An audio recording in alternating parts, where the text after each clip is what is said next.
Hey there, Thek-talks. I'm so sorry I haven't been on here for a while, but I have been pretty busy, and this is my son, Elijah. Elijah, what do you want to say? Hello, God lovers. I love God too. There you have it. God lovers. I like that. That's pretty cool. That's pretty cool. Yeah. If you don't believe God, believe God. But that's true. That's pretty good. We're here because Elijah, what's wrong with you, Elijah? Tell him what's wrong. I got pneumonia and I got PCD. Yeah. Yeah. And I missed school the first day. I know. Today was actually the first day of school. Yeah. And he missed out on it. But at least I got to get cake. You got some cake. That's right. That's right. All right, well, you can go back to what you're doing. I'm just going to chat with my friends. Is that okay? Hello, friends. Yeah. Okay, so I'm going to go over there and I'll do some talking. Okay? You're going to put me in the video? Oh, you are in the video, see? More. I think he likes the camera, y'all. What do you think? I love the camera. Okay. Oh, you're funny.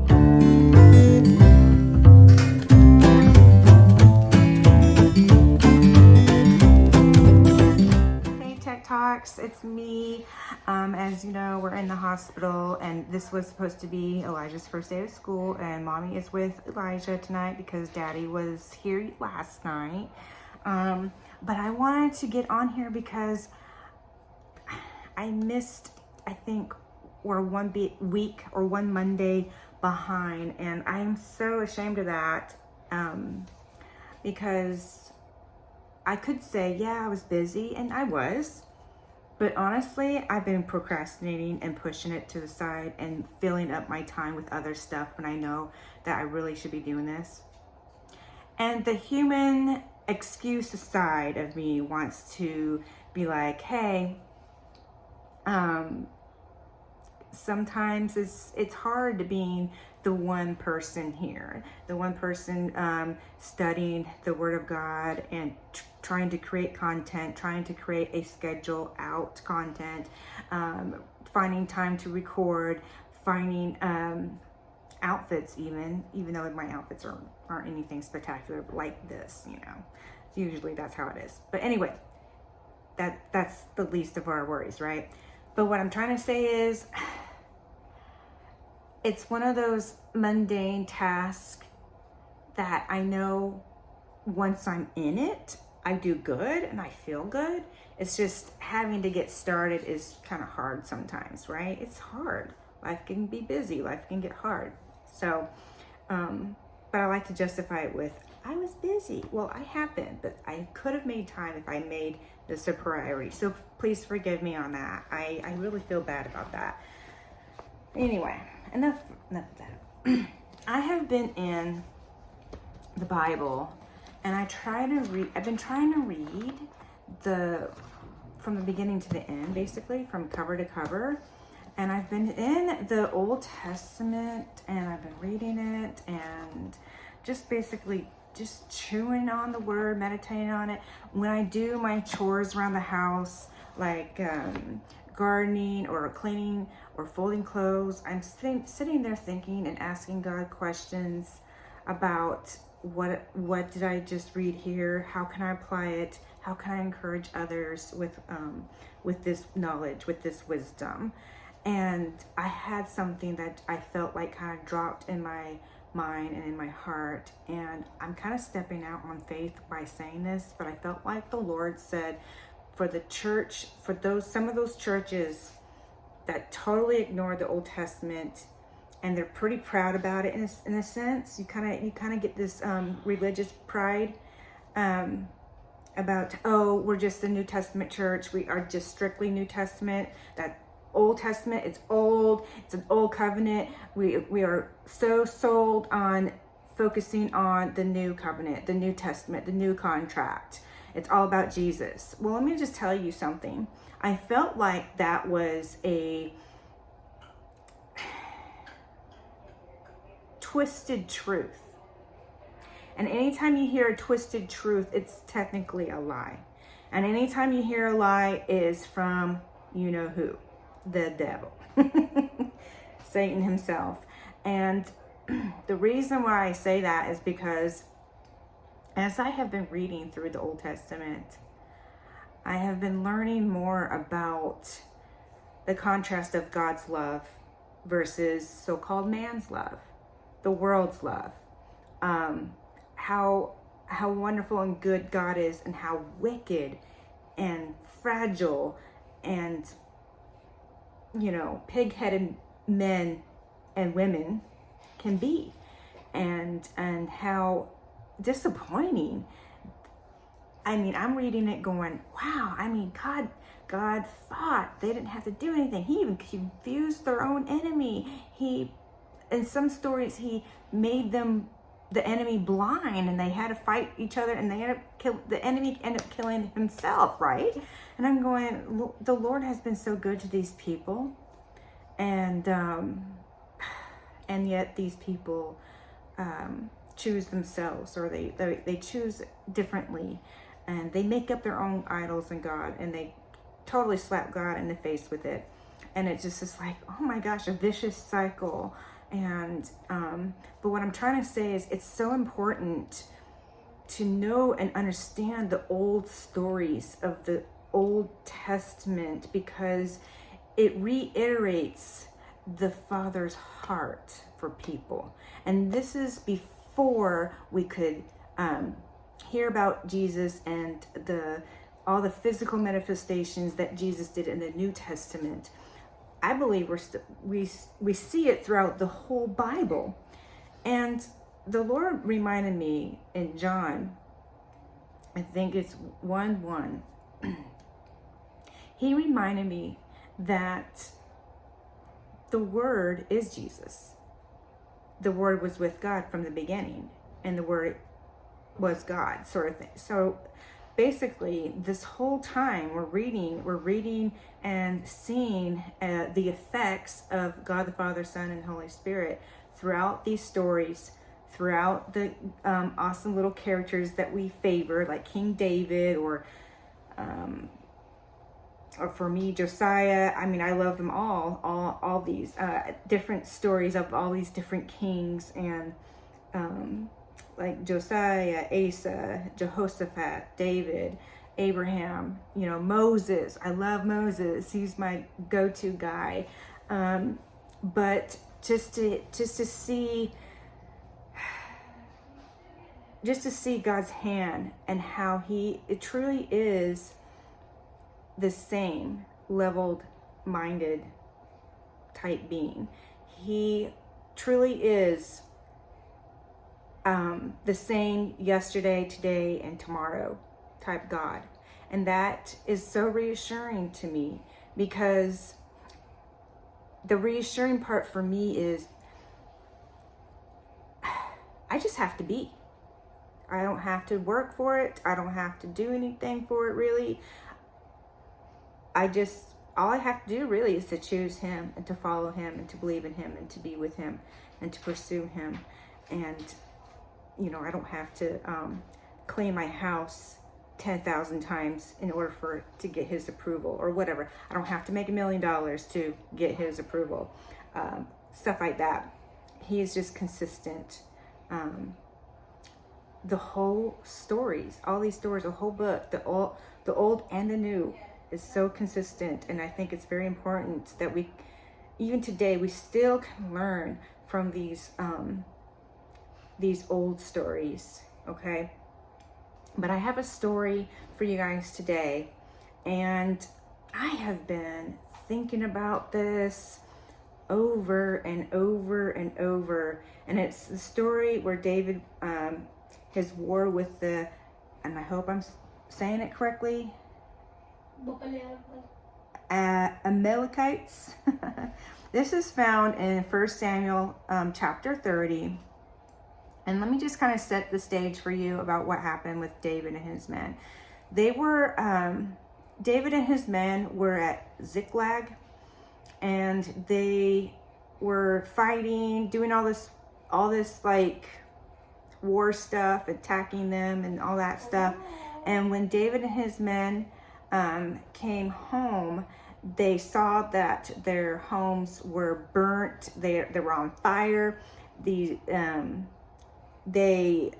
noticed that their wives and sons and daughters were kidnapped, basically, and they took them away. And so the men who were with David, they were like, well, if it wasn't for him and fighting with him and for him, we would have been back here fighting off these people, and we could have had our homes, we could have protected our wives and children, this and that. And they were about to stone David to death. And here's the part that I want to like zero in on. And in chapter 6, I'm gonna just kind of read through 6 through 8. I'm just gonna read it, and then we'll go back and kind of hash it out. The men in the army were threatening to kill David with stones, which greatly upset David. Each man was sad and angry because his sons and daughters had been captured. But David found strength in the Lord his God. David said to Abiathar, the priest, "Bring me the holy vest." Then David asked the Lord, "Should I chase the people who took our families? Will I catch them?" The Lord answered, "Chase them, you will catch them, and you will succeed in saving your families. Saving your families. Here's the thing. My gut reaction.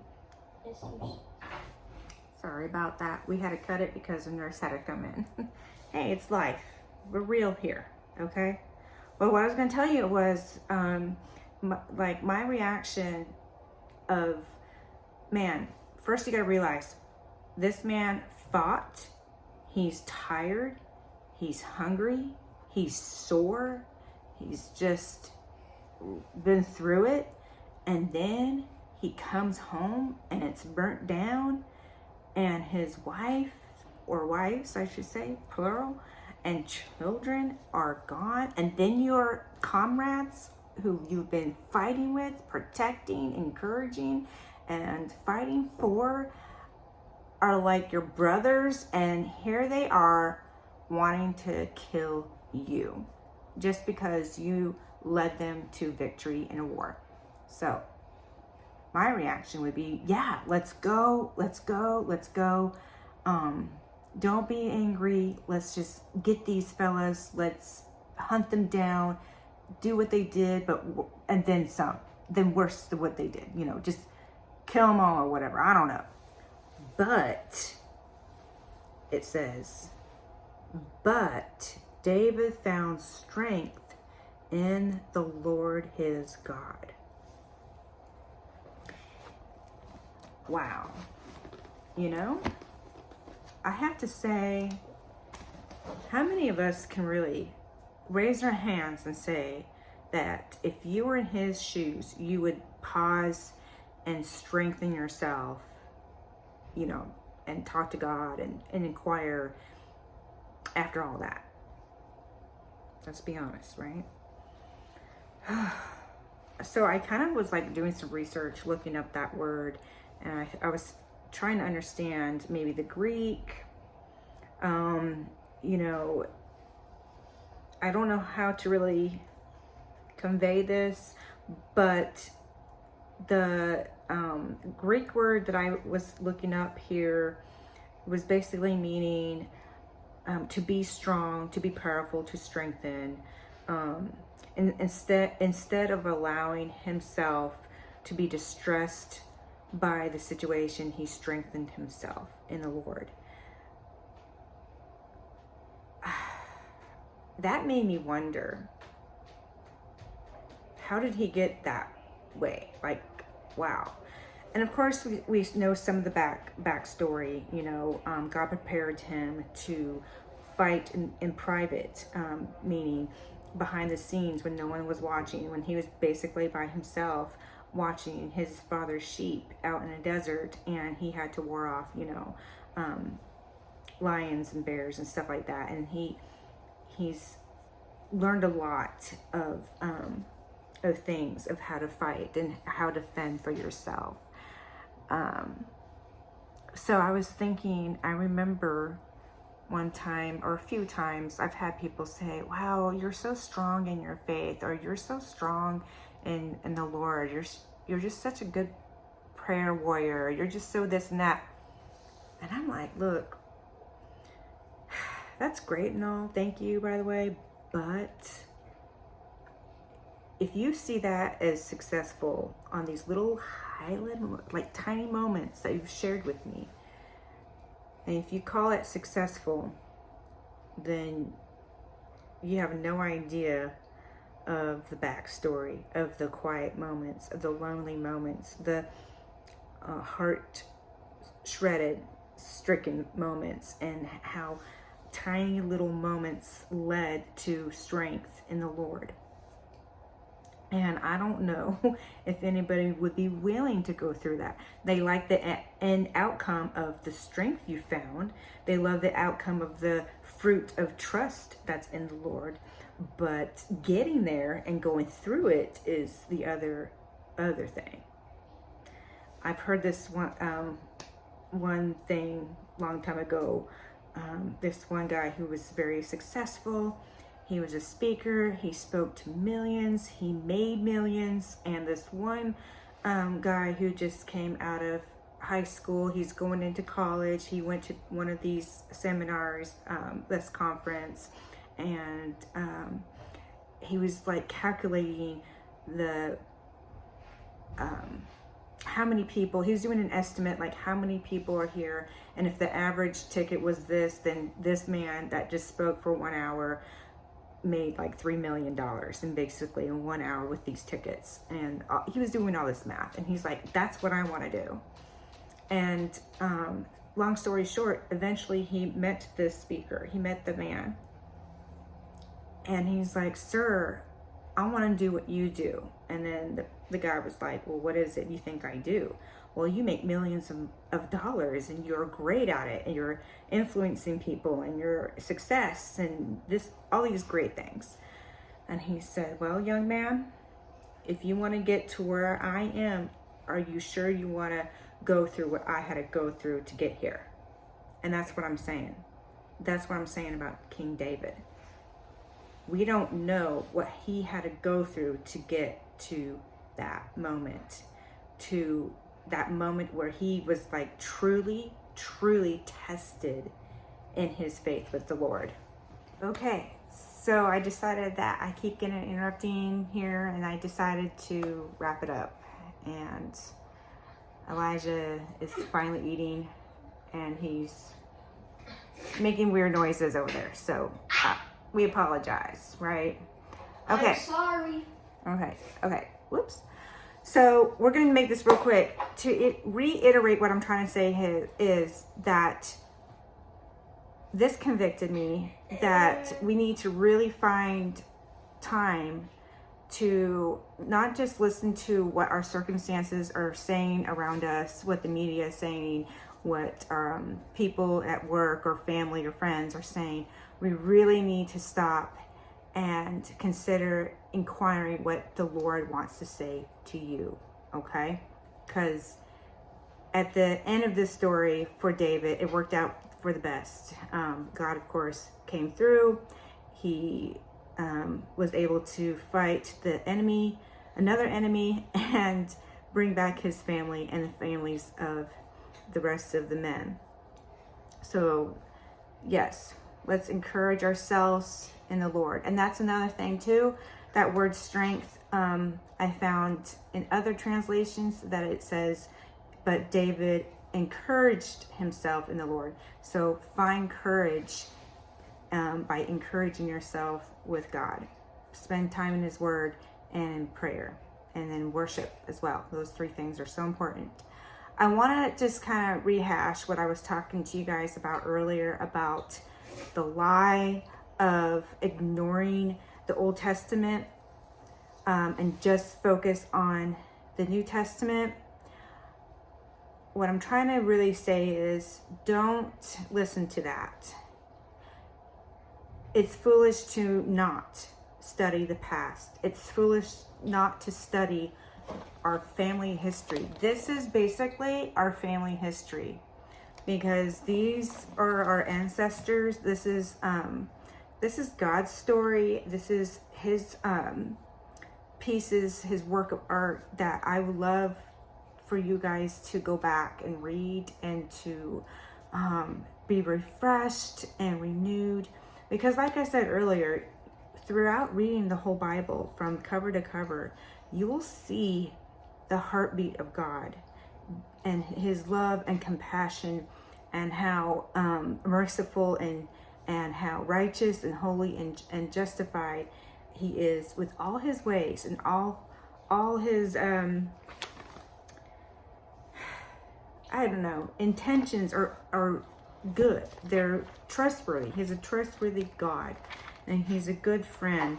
I want to end and close with Psalms 34 4. I want to see if I can find it.